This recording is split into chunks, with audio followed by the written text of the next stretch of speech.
Selamat malam dari Los Angeles, Bapak Ibu saudara sekalian yang kami kasih dalam Tuhan Yesus Kristus. Selamat berjumpa kembali dengan kami dari Restoration Christian Church di Los Angeles. Saya Hari Lee, Gembala Sidang, dan hari ini adalah hari Rabu, tanggal 22 Januari di Los Angeles. Di Jakarta tanggal 23. Nah, kita akan meneruskan pembelajaran kita dari kitab Injil Yohanes pasal yang ke-10, dimulai dengan ayat yang ke-6 dan kita awali dengan doa. Tuhan berikan hikmat marifat kepada setiap daripada kami untuk mengerti kebenaran firman-Mu yang saat kami lakukan, kami dimerdekakan. Kami menerima kebenaran firman-Mu dengan hati penuh dengan ucapan syukur dan terima kasih, bersyukur di dalam nama Tuhan Yesus. Haleluya. Amin. Baik, Bapak Ibu Saudara sekalian, kita akan memulai dengan kitab Injil Yohanes pasal ke-10 ayat yang ke-6 yang akan saya bacakan untuk kita sekalian. Itulah yang dikatakan Yesus dalam perumpamaan kepada mereka, tetapi mereka tidak mengerti apa maksudnya. Ia berkata demikian kepada mereka. Jesus used this illustration, but they did not understand things which he spoke to them.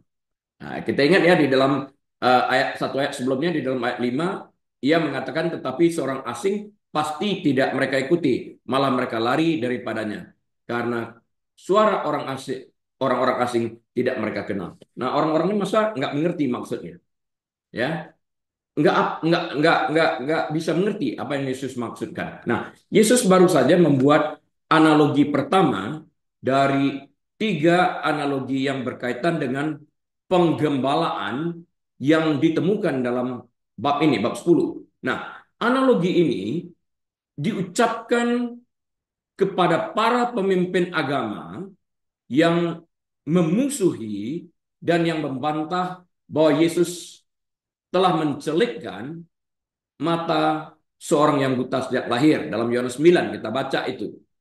Mereka nggak mau menerima mujizat ini karena jika mereka menerima, mereka harus mengakui ia adalah Mesias. Karena pencelikan mata orang yang lahir buta dikhususkan, titel ini diberikan kepada Mesias. Nah, mereka nggak mau itu, mereka menolak.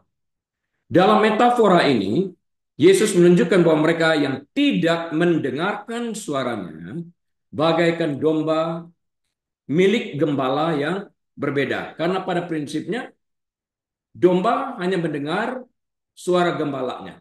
Kalau mereka tidak mendengarkan suara Yesus sebagai gembala yang baik, maka gembala mereka bukan Yesus. Maka mereka bukan kawanan domba Yesus. Mereka adalah kawanan dari orang lain. Yang dikatakan oleh Yesus, setan yang merupakan bapamu. Yang mengembalakan mereka. Nah, mereka yang mendengarkan adalah mereka yang menjadi miliknya, kawanan dombanya. Karena mendengar dan mengikuti suara Yesus ini. Nah, pada masa itu, domba-domba akan dipelihara dalam kandang-kandang yang besar yang mampu menampung beberapa kawanan. Jadi bukan hanya milik satu gembala, milik beberapa gembala masuk di sana. Nah, struktur-struktur ini memiliki satu lubang sempit, ada satu pintu kecil di sana untuk masuk keluar daripada domba-domba ini. Dan gembalanya berjaga di depan pintu itu. Berfungsi sebagai pintu gerbang ya. Dan disinilah setiap hewan akan masuk atau keluar. Penjaga gerbang akan memastikan bahwa hanya gembala yang sah yang dapat mengakses domba-domba tersebut. Ketika seorang gembala perlu membawa keluar ternaknya, yang harus dilakukannya hanyalah memanggil mereka dengan suara yang keras. Jadi dia nggak perlu masuk ke dalam kandang, dia panggil dari luar. Ya, karena hewan-hewan itu menghabiskan seluruh hidup mereka di sekitar satu orang itu. Mereka hanya akan mengenanggapi suara itu dan tidak suara lain. Suara asing mereka abaikan. Mereka menjauh daripada suara asing. Nah, jika ada orang yang suaranya ia kenal menjerit dari luar, mereka akan keluar dari pintu kecil itu untuk menemukan sang gembala di luar. Caranya seperti itu. Jadi di dalam kandang itu sendiri ada bermacam-macam domba milik bukan hanya satu gembala, tapi beberapa gembala di sana. Mereka mau memanggil domba mereka, ya mereka sebutkan nama domba-domba tersebut satu persatu. Nah, dengan analogi ini, Yesus menyiratkan bahwa alasan para pengkritik agama ini tidak mendengarkan perkataannya adalah karena mereka bukan kawanan dombanya, tapi milik orang lain yang dikatakan sebagai setan. Dalam percakapan sebelumnya, Yesus secara langsung mengatakan kepada orang-orang seperti ini bahwa mereka adalah anak-anak iblis. Yohanes 8 ayat 42 sampai 47. Karena itu mereka tidak akan pernah memilih untuk menanggapi Tuhan, tetapi malah akan mundur. Tentu saja, sebagai orang yang tidak cenderung mendengarkan Yesus sejak awal, orang-orang ini gagal memahami pokok yang disampaikan. Ya, sebaliknya, seperti yang terlihat dalam ayat-ayat yang berikutnya, mereka akan mencoba menganggap Yesus sebagai orang gila yang cerewet. Ya, Yohanes 10 ayat 19 sampai 21.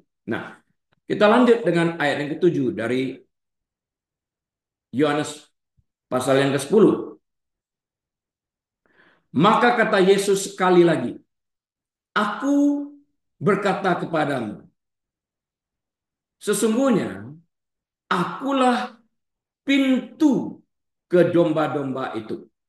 Then Jesus said to them again, Most assuredly, I say to you, I am the door of the sheep.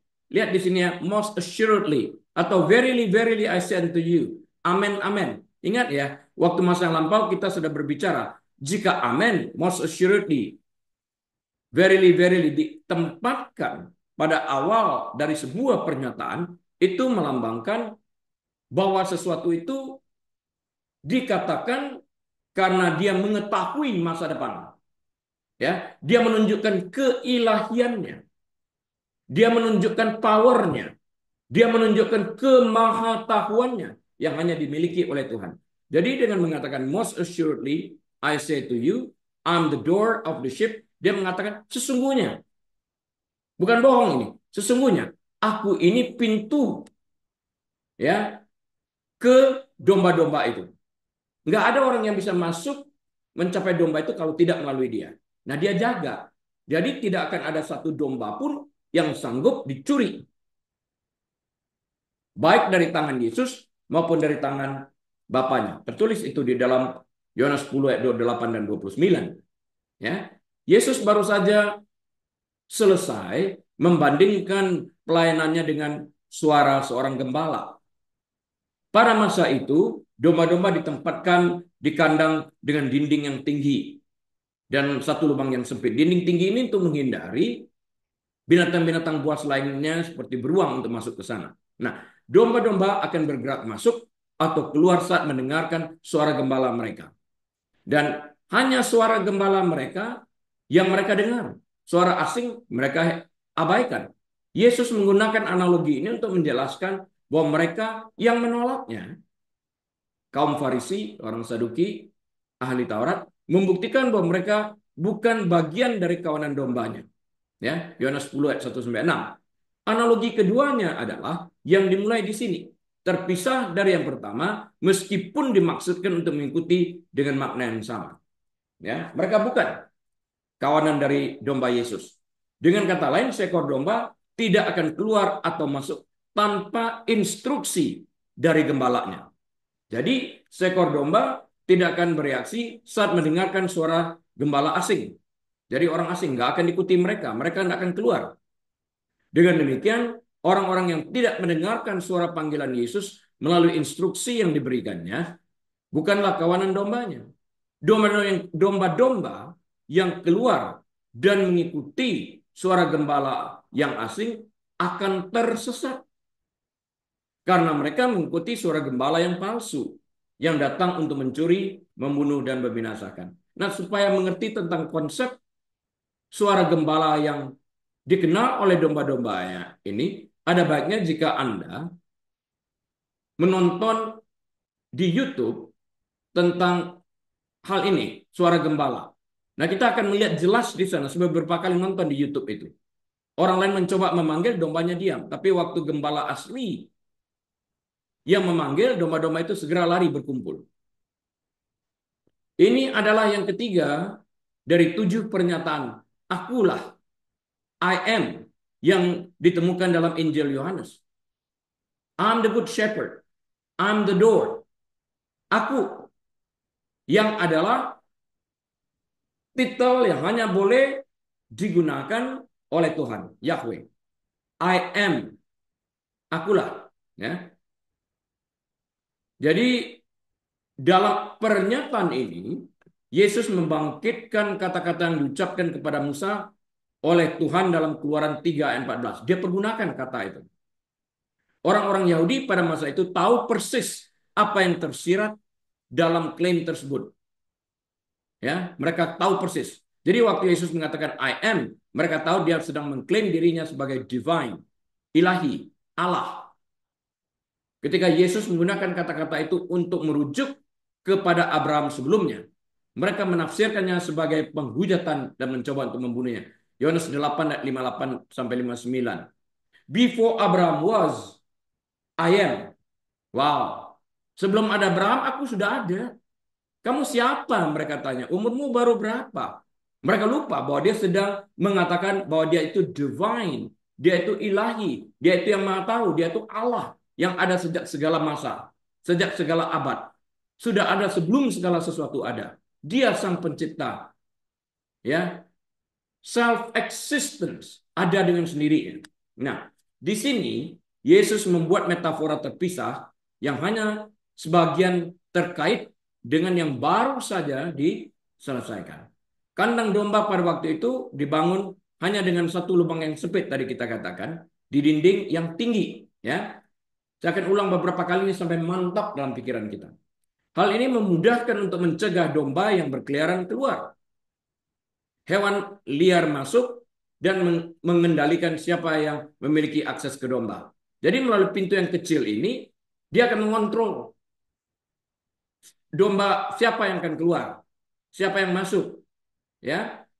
Dan kemudian gembala yang mempunyai akses untuk ke domba tersebut, dikontrol semuanya oleh penjaga gerbang ini. Hal ini memudahkan untuk mencegah domba berkeliaran keluar dan juga untuk mencegah hewan liar untuk masuk dan mengendalikan siapa yang memiliki akses ke domba-domba ini. Celah ini dijaga oleh penjaga pintu yang disebutkan oleh Yesus dalam analogi pertamanya, Yohanes 10 ayat yang ketiga. Karena kandang perlu dijaga ketat dan terus-menerus penjaga pintu biasanya akan berbaring di lubang tersebut untuk beristirahat atau tidur. Ya, dengan cara itu penjaga gerbang secara harfiah menjadi pintu kandang domba, tanda petik.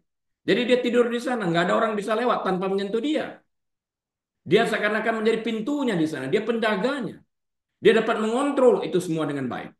Nah, di sini Yesus menyiratkan bahwa hanya dialah yang dimaksudkan Allah bagi orang-orang untuk datang kepada Allah. Dia pintu itu untuk orang dapat datang kepada Yahweh, kepada Bapa.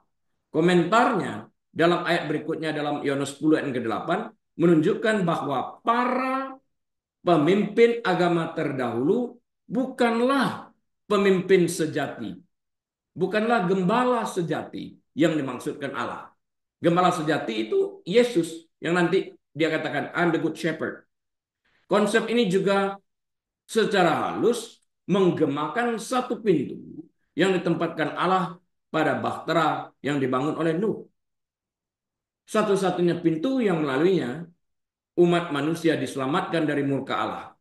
Gambaran ini, air bah, perahu yang dibangun Nuh itu hanya ada satu pintunya. Allah yang menutupkan pintu itu. Jadi tidak ada orang yang masuk ke sana. Bukan Nuh yang menutupkan. Pada saatnya waktu untuk berlayar, pada saatnya tiba, Allah menutupkan pintu itu. Apa yang Allah tutup nggak bisa dibuka. Jadi orang-orang yang tertinggal tetap tertinggal untuk dibinasakan di dalam air bah itu. Ya, Nuh cukup lama menginjil tentang bertobat dan cukup lama memanggil orang-orang itu untuk bertobat dan masuk ke dalam kapal. Diignore, diabaikan sampai terlambat. Pada waktu pintu sudah tertutup, ya sudah. That's it. Ya. Jangan sampai bagi Anda yang mendengarkan pengajaran Alkitab ini mengeraskan hati untuk menolak Yesus yang adalah satu-satunya pintu untuk menuju ke surga itu. Jangan sampai Anda terlambat. Seperti air bah tersebut, pintu ditutup, Anda berada di luar. Atau lima darah yang bodoh dan lima darah yang bijaksana. Yang bodoh pergi membeli minyak, waktu kembali pintu sudah tertutup. Semuanya dikatakan tentang pintu tertutup, pintu tertutup. Pintu kesempatan masih terbuka karena Anda masih bernafas. Anda masih mendengarkan pengajaran ini. Karena itu ambil waktu ini baik-baik. Ambil kesempatan ini untuk menerima Yesus sebagai Tuhan dan Juru Selamat pribadi Anda, supaya nama Anda tercatat dalam kitab kehidupan dan Anda terbilang kepada dombanya. Ya, harus dilakukan dengan iman, kepercayaan penuh dengan hati kita, bukan dengan pikiran. Percaya dengan pikiran itu knowledge, pengetahuan. Percaya dengan hati itu iman. Nah, kita lanjut dengan Yohanes 10 ayat yang ke-8. Semua orang yang datang sebelum aku adalah pencuri dan perampok. Dan domba-domba itu tidak mendengarkan mereka. All whoever came before me are thieves and robbers, but the sheep did not hear them. Karena suara mereka suara orang asing. Ya, Yesus menyampaikan metafora kedua dari tiga metafora untuk pelayanannya. Metafora-metafora ini saling terkait tetapi terpisah satu sama lain. Komentar-komentarnya ditujukan kepada para pemimpin agama setempat yang mengkritik Yesus karena mencelitkan mata orang yang buta sejak lahir. Ya, mereka sudah menolak, mereka nggak suka. Dalam analogi pertama, Yesus menyiratkan bahwa mereka yang menolaknya melakukannya karena mereka bukan bagian dari kawanannya. Mereka mengikuti seseorang selain Allah, bukan Allah yang mereka ikuti. Ya, kalau mereka mengikuti Allah, mereka mengikuti Yesus, God in Jesus Christ ini. Nah, contoh ini dibangun berdasarkan gagasan sebelumnya.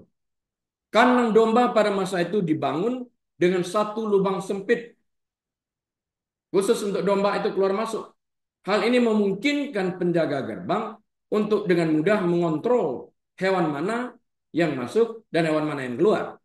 Siapapun yang mencoba memasuki kandang melalui jalan lain atau membawa hewan keluar kecuali melalui pintu kecil ini, menurut definisinya adalah seorang pencuri, seorang perampok. Ya, untuk tidur atau beristirahat, penjaga gerbang akan berbaring di lubang tersebut. Secara harfiah, penjaga pintu berbaring di sana, menunggu dan menjalankan tugasnya. Sehingga tidak ada satupun daripada domba dapat masuk dan keluar tanpa pengetahuannya. Dan tidak ada orang asing yang dapat memanggil domba tersebut, yang notabene juga nggak mendengarkan suara mereka, atau masuk ke kandang domba tersebut tanpa melewati si penjaga gerbang ini yang tidur di lubang tersebut. Ya, Yesus mengaku memenuhi peran itu dalam arti rohani dengan mengatakan, "Akulah pintu." Yohanes 10 ayat 7, diulang lagi di Yohanes 10 ayat 9. Ini adalah ketiga kalinya dalam Injil Yohanes bahwa Yesus membangkitkan jati diri ilahi yang didengar Musa dari semak yang terbakar dalam Keluaran 3 ayat 14 yang mengatakan, "Aku adalah aku, I am that I am." Ini titel yang hanya boleh dimiliki oleh Allah. Jadi waktu Yesus mengatakan I am atau aku, mereka mengerti direksinya kemana. Yesus sedang mengatakan I am God. Ya, maka mereka marah, menganggap Yesus melakukan blasphemy, penghujatan. Di sini Yesus terus menjelaskan bahwa seperti pintu penjaga gerbang, dia adalah satu-satunya otoritas yang sah bagi domba-domba. Akulah gembala yang baik. Para pemimpin agama yang telah mengendalikan Israel sampai pada titik itu, seperti mereka yang mencoba menyelinap masuk ke dalam kandang domba atau memanggil domba-domba yang bukan milik mereka. Mereka adalah pencuri dan perampok rohani. Karena Yesus berkata dalam Yohanes 10 ayat 7 dan ayat 9, akulah pintu. Maka satu-satunya jalan untuk masuk ke surga harus melalui pintu itu. Karena tidak ada pintu lain yang menuju ke surga selain pintu yang satu ini. Tadi kita katakan pintu di Bahtera Nuh juga satu. Pintu kandang domba itu juga satu. Jadi Yesus adalah satu-satunya pintu ke surga. Nggak ada pintu yang lain. Dengan demikian setiap orang yang berada di luar Yesus terhilang. Ya. Yohanes 10 ayat yang ke-9. Akulah pintu. Barang siapa masuk melalui aku, ia akan selamat. Masuk melalui aku, melalui Yesus, ia akan selamat. Dan ia akan masuk dan keluar dan menemukan padang rumput. I am the door. If anyone enters by me, he will be saved. And will go in and out and find pasture.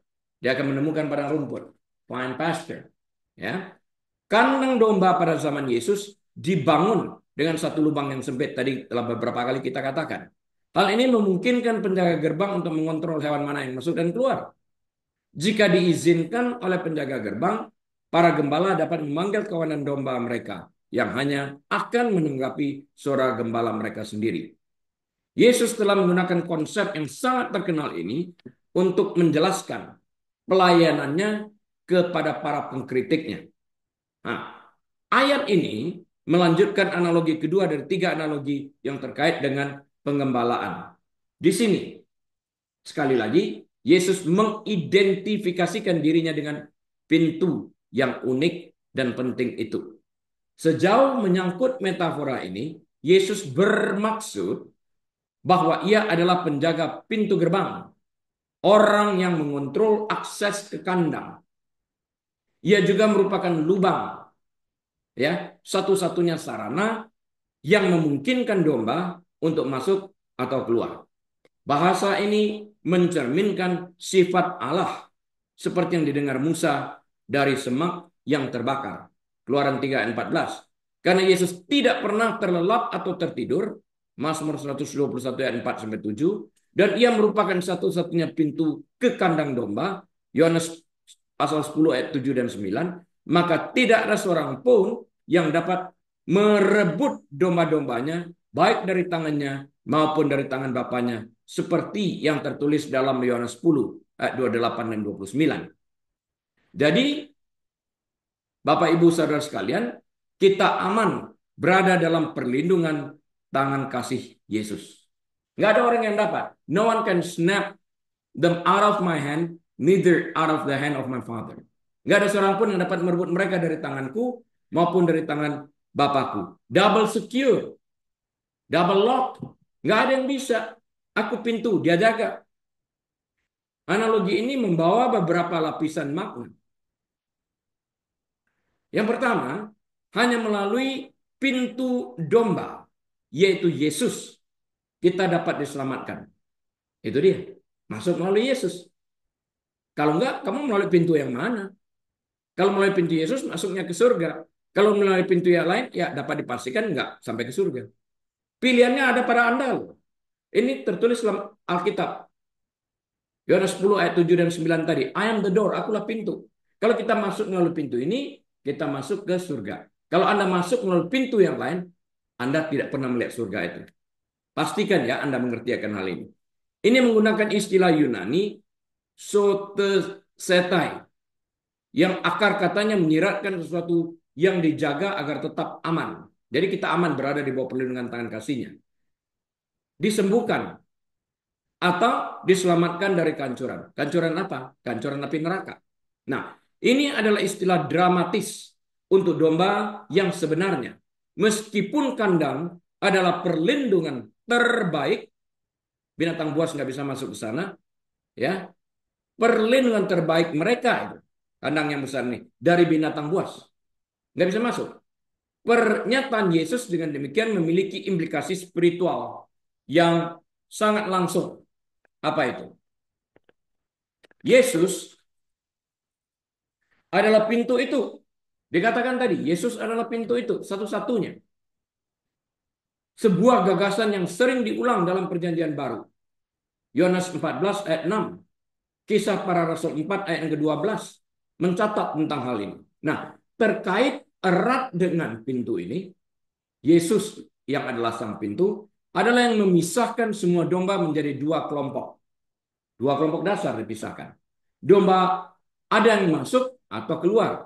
Mereka diselamatkan atau tidak diselamatkan. Jadi ada dua kategori. Masuk atau keluar, diselamatkan atau tidak diselamatkan. Ya, masuk melalui pintu Yesus, selamat. Masuk melalui pintu yang lain, tidak selamat. Tidak ada kategori lain dan tidak ada pilihan lain. Ini juga mendukung ajaran perjanjian baru yang konsisten bahwa Yesus Kristus adalah satu-satunya cara yang dengannya setiap orang dapat diselamatkan selamanya. Beberapa penafsir juga melihat ini sebagai referensi kepada Yesus yang memimpin orang-orang keluar dari Yudaisme dan menuju pemenuhan yang dimaksudkan dari kekristenan. Kita lanjut. Yohanes 10 ayat 10. Perhatikan ini baik-baik. Kenapa saya katakan baik-baik? Karena banyak hamba Tuhan yang mempergunakan ini sebagai basis untuk mengajarkan Injil kemakmuran. Padahal bukan itu konteksnya. Perhatikan ini baik-baik ya. Ayat 10 ini dimulai dengan pencuri dan segala sifat dan karakter. Dengar ini. Pencuri datang hanya untuk mencuri, membunuh, dan membinasakan. Jadi pencuri datang untuk tiga hal. Mencuri, membunuh, dan membinasakan. Aku, kata Yesus, datang supaya mereka mempunyai hidup dan mempunyainya dalam segala kelimpahan. The thief does not come except to steal and to kill and to destroy. I have come that they, para domba, they may have life and that they may have it more abundantly. Hidup yang berkelimpahan. Bayang mesti kita kombinasikan dengan kalimat awal dari Yohanes 10 ayat 10 ini. Pencuri datang untuk mencuri, membunuh, membinasakan. In kontras, dalam kontrasnya, Yesus menyanggah ini mengatakan, loh, kalau pencuri itu datang untuk mencuri, membunuh, membinasakan, yang dimaksudkan adalah iblis. Sebaliknya aku ini datang, bukan seperti iblis, tapi aku datang untuk memberikan hidup. Iblis datang mencuri, membunuh, membinasakan, memberikan kematian. Aku sebaliknya memberikan kehidupan. Kehidupan yang berkemenangan, berkelimpahan. Maksudnya apa? Kita bahas. Nah, Yesus telah membentuk dua analogi tentang pelayanannya dengan menggunakan topik yang akrab bagi para pendengarnya. Menggembalakan. Itu topiknya, menggembalakan. Aku gembala yang baik. Aku menggembalakan. Ya, dipimpin, diarahkan. Dan gembala yang baik rela mati bagi domba-dombanya. Yang pertama, bergantung pada gagasan bahwa domba secara naluriah hanya mendengarkan suara gembala tertentu. Kalau kita termasuk kawanan domba Yesus, kita akan mendengar suara Yesus dan mengikutinya. Dan tidak ada yang lain. Inilah sebabnya mengapa para pengkritik Yesus menolak Yesus. Mereka adalah bagian dari kawanan lain yang pada akhirnya dimiliki oleh iblis. Ya. Yohanes 10 ayat 1 sampai 6, Yohanes 8 ayat 42 sampai 47 telah kita jelaskan. Dalam penerapan kedua, Yesus mengklaim sebagai pintu yang berarti satu-satunya celah sempit di kandang domba pada masa itu. Ini adalah satu-satunya cara domba, kita semua yang ada dombanya, satu-satu cara untuk dapat datang dan pergi, masuk dan keluar. Para pencela Yesus dengan demikian adalah pencuri dan perampok yang mencoba mengambil domba tanpa menggunakan pintu yang satu-satunya itu. Di sini, Yesus memulai analoginya yang ketiga dan paling terperinci. Ia telah membandingkan para pemimpin agama yang munafik dan terikat tradisi dengan pencuri. Ya, para gembala pemimpin agama yang munafik terikat dengan tradisi dengan pencuri. Disamakannya. Kalian terikat dengan tradisi ini, kalian pencuri, mencoba menyesatkan, mengambil, merampas, membinasakan domba-domba ini. Yesus pernah mengecam, lebih baik engkau nggak usahlah buat orang selamat engkau celakakan dia. Ya. Tujuan pencuri sejauh menyangkut kawanan hanyalah untuk mendatangkan malapetaka, mencuri, membunuh, dan membinasakan. Perampok menyebabkan kekacauan untuk keuntungan pribadinya sendiri yang sangat egois. Karena hanya memikirkan diri sendiri semata-mata. Dengan cara yang sama, orang-orang fasik yang mengaku rohani menyebabkan penderitaan pada orang lain demi kesombongan dan keserakahan mereka. Oke? Sebaliknya, Yesus tidak hanya berusaha memelihara kehidupan bagi domba-dombanya, tetapi juga menyediakan seluruh yang dibutuhkan oleh dombanya ini. Dalam analogi sebelumnya, Yesus mengklaim bahwa sebagai satu-satunya pintu, dialah sarana yang melaluinya seseorang dapat diselamatkan. Yohanes 10 ayat 9 tadi kan. Istilah Yunani itu, sotesetai, berasal dari akar kata yang menyiratkan penyelamatan, perlindungan, dan penyembuhan. Nah, di sini Yesus memperdalam klaim tersebut dengan mengatakan bahwa tujuannya tidak hanya terkait dengan kehidupan, tetapi juga kehidupan yang berkelimpahan. Maksudnya apa? Jangan sampai buru-buru menerjemahkannya hidup berkelimpahan dengan menceritakan Injil kemakmuran Anda diperkaya. Anda menyesatkan orang untuk memperkaya diri sendiri. Anda gembala yang sesat, guru palsu. Ya. Kehidupan yang berlimpah. Kehidupan yang berlimpah itu adalah sesuatu yang lebih berarti daripada hanya sekedar kekayaan dan kemakmuran materi. Lebih daripada itu. Itu dimulai dengan keselamatan dari penderitaan kekal akibat hukuman dosa, yaitu di neraka. Dimulai dari sana. Kehidupan yang berkelimpahan terutama adalah kehidupan kekal itu sendiri di surga bersama Bapa. Hidup berkelimpahan berarti memperoleh perspektif surgawi yang menuntun kepada pertumbuhan, kepercayaan, dan pengetahuan akan Allah. Itu berarti berkembang menjadi kehidupan yang penuh dengan buah roh. Sementara guru-guru palsu dan agama-agama palsu menawarkan kelegaan sementara yang dangkal. Hanya Yesus yang membawa kehidupan kekal sejati dan kelimpahan rohani. Jadi jelas ya di sini. Nah, Yohanes 10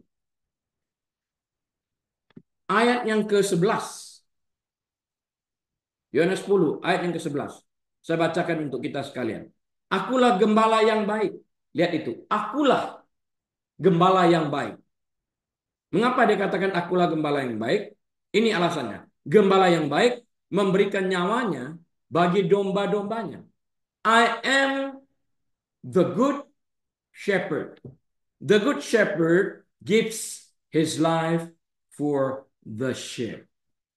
Ya. Ini adalah contoh keempat dari 7 contoh di mana Yesus menggunakan istilah akulah yang menyiratkan bahwa dia adalah ilahi. He is divine.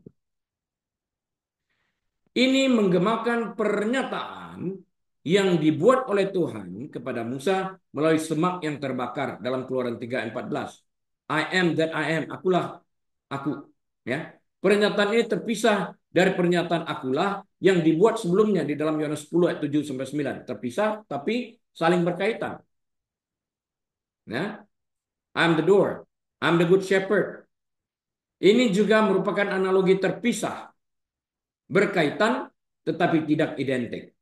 Nah, dengan dua analogi pertama yang Yesus ucapkan dalam bab ini, perkataan akulah di sini berkaitan tetapi tidak identik ya. Di sini Yesus mengklaim sebagai gembala yang baik. I'm the good shepherd. Akulah gembala yang baik. Frasa Yunani hokalos diterjemahkan menjadi yang baik. Ini menunjukkan cita-cita puncak atau contoh sempurna dari sesuatu. Dalam analogi pertama, Yesus menunjukkan bahwa domba hanya mengikuti suara gembala mereka, bukan suara orang asing. Yohanes 10 ayat 3 dan 4. Mereka yang menolak Kristus melakukannya karena mereka bukan miliknya.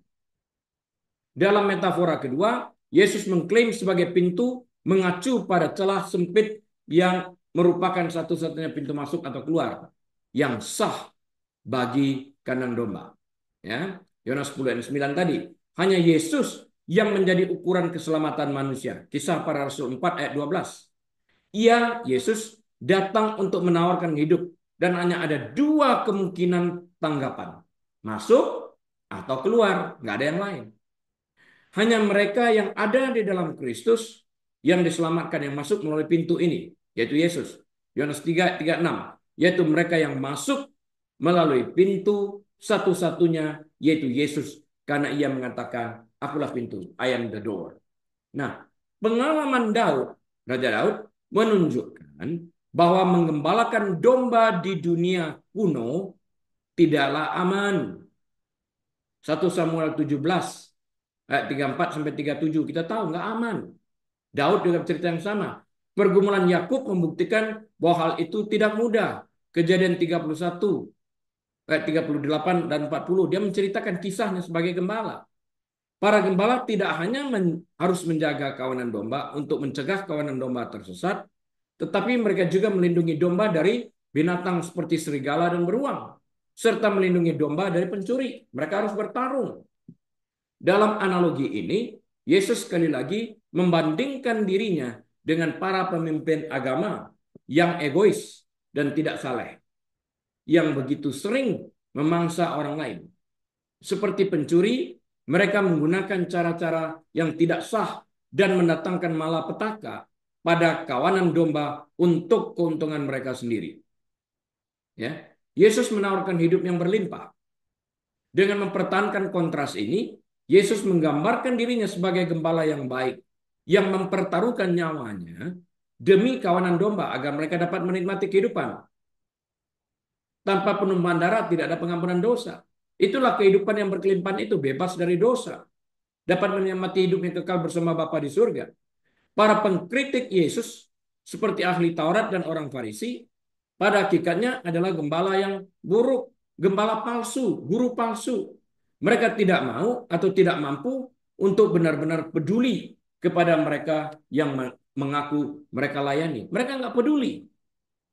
Jadi kalau ada orang yang katanya melayani tapi nggak peduli terhadap kesejahteraan daripada domba-domba tanda petik yang dilayaninya, perlu dipertanyakan apakah dia sungguh gembala yang sejati.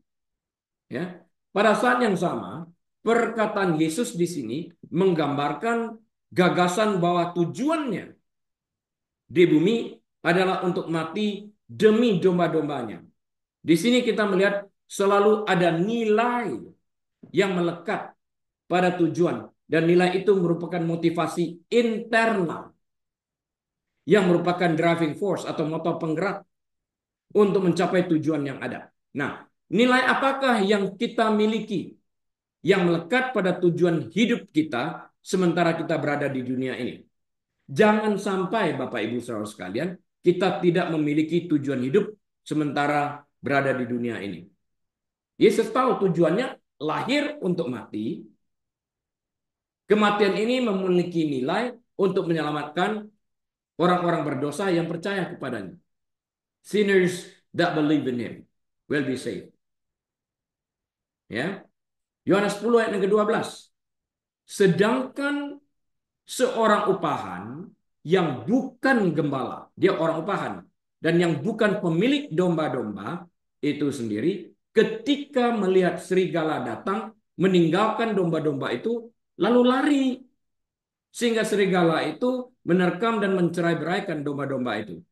But a hireling, he who is not the shepherd, one who does not own the sheep, sees the wolf coming and lifts the sheep and flees. And the wolf catches the sheep and scatters them. Kita lihat, begitu Barabaya datang, serigala datang, beruang, harimau, macan, ya, singa, apa saja, mereka lari, tinggalkan. Ya bukan milik aku ini, mereka nggak mau bertarung. Mereka begitu egois. Mereka hireling, orang upahan. Kalau pemilik akan bertarung untuk menyelamatkan domba-dombanya. Yesus membuat analogi ketiga dari tiga analogi yang menggunakan tema pengembalaan. Dia menggunakan hireling atau orang upahan. Poin utama dari paralel ketiga ini adalah bahwa Yesus adalah gembala yang baik, bukan gembala upahan. Berbeda dengan mereka yang memiliki kepentingan pribadi. Yesus tidak, dia datang untuk menggenapi misi Allah Bapa. Allah Bapa mempunyai visi mengutus anaknya. Dan Yesus menjalankan visi Bapa itu dalam bentuk misinya datang untuk mati demi untuk penebusan dosa. Nah, Yesus datang untuk menawarkan hidup. Yohanes 10 ayat 10. Ia melakukan ini dengan kerendahan hati dan pengorbanan diri. Yohanes 10 ayat 11. Pernyataan sebelumnya membandingkan beberapa pemimpin agama dengan pencuri dan perampok yang dengan sengaja mengambil keuntungan dari kawanan domba untuk keuntungan mereka sendiri.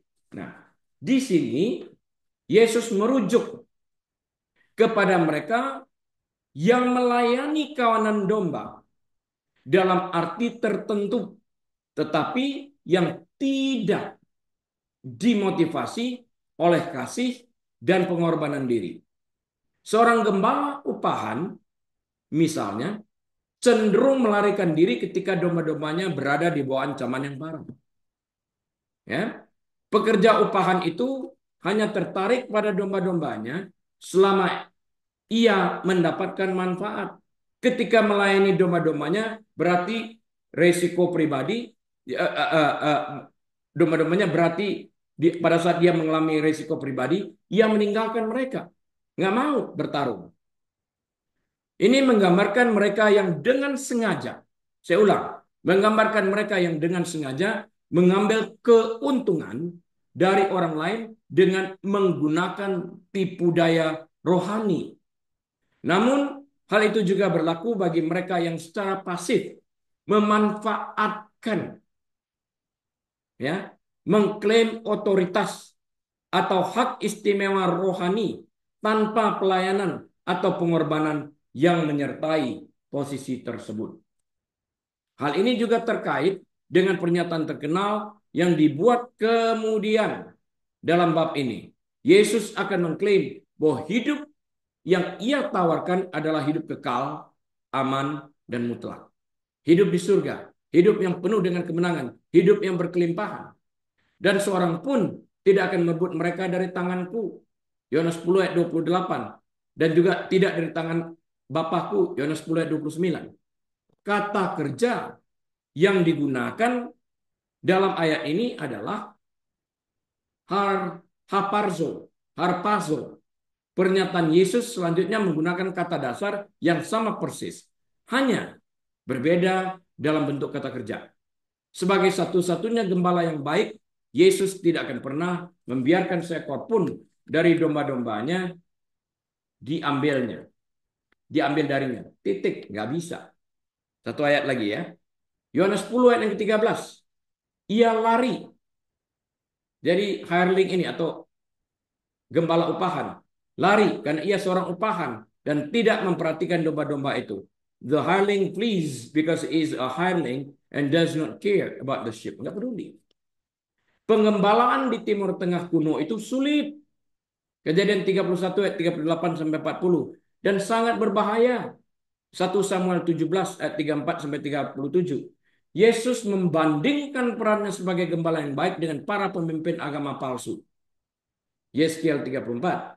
Yang paling buruk adalah mereka digambarkan seperti pencuri dan perampok yang secara aktif memangsa kawanan domba. Yohanes 10 ayat 10. Yang lain seperti pekerja upahan yang tidak peduli pada domba. Mencari keuntungan sendiri. Terima uangnya mau, tapi berkorban tidak mau. Mereka memberikan tingkat kepedulian tertentu. Nggak bisa optimal. Dalam hal ini kepemimpinan rohani,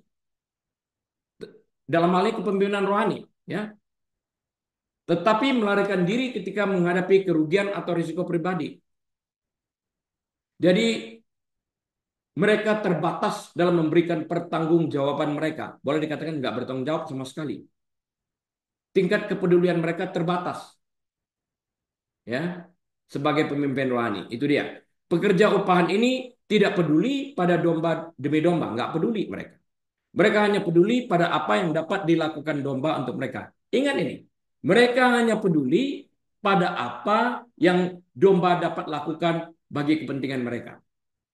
Ya, praktek seperti ini masih terlihat sampai hari ini di gereja-gereja kan? Masih terlihat itu, ya, sampai hari ini. Praktek untuk menguntungkan diri sendiri. Pada saat domba mengalami masalah dan terancam, mereka menjauhkan diri dari domba-domba tersebut. Nggak peduli. Kalau dombanya lagi sakit, mereka sibuk. Nggak ada visitasi. Nggak ada macam-macam. Karena nggak menguntungkan. Tapi kalau orangnya ya mendatangkan keuntungan bagi keuntungan pribadinya, dapat memperkaya orang upahan ini, mereka akan layani. Fee for service. Ini jahat ini. Sebaliknya Yesus bersedia menyerahkan nyawanya demi domba-dombanya. Kita mendapatkan segala-galanya. Dia mati untuk kita. Dia tidak mendapatkan apa-apa. Dia meninggalkan tahtanya dari Allah dalam bentuk spirit menjadi manusia dalam bentuk daging agar ia merasakan kesakitan yang dialami manusia, godaan yang dialami manusia, dan bahkan mati dalam keadaan bersih tanpa berdosa. Bukan untuk siapa-siapa, untuk kita yang beriman kepada dia, yang percaya kepadanya. Kalau enggak, ya enggak. Mengapa kita nggak bisa berpikir seperti ini? Supaya kita tetap di dalam kehidupan ini dapat mempermuliakan dia. Gambaran ini mengikuti dari dua analogi sebelumnya yang diajarkan Yesus kepada para pengkritiknya. Yang pertama menunjukkan bahwa domba-domba pada waktu itu patuh dan taat hanya kepada suara gembala mereka sendiri. Tadi saya katakan dalam Yohanes 10 ayat 1-6. Mereka yang menolak Yesus sang gembala yang baik melakukan penolakan ini dengan alasan yang sama, yaitu mengabaikan suara orang asing. Dia bukan gembala kita. Dengan demikian mereka mengklaim bahwa mereka bukan bagian dari kawanan domba Yesus ini. Jika mereka bukan termasuk kawanan dombanya, maka mereka berada di bawah kepemilikan setan yang menjadi bapa mereka. Yohanes 8 ayat 42-47. Yohanes 8 ayat 44, iblis yang menjadi bapamu. Nah, analogi kedua, Yohanes 10 ayat 7-9 menunjukkan bahwa Yesus adalah satu-satunya cara bagi orang untuk menemukan kebenaran rohani. Dia adalah pintu seperti celah sempit tunggal di kandang domba kuno. Semua orang seperti semua domba bisa masuk atau keluar dari pintu ini. Dan hanya mereka yang di dalam Kristus yang diselamatkan. Kita akan lanjutkan minggu depan, 45 menitnya selesai. Tuhan Yesus, kami terima kasih, kami menyerahkan semua ini ke dalam tangan Tuhan.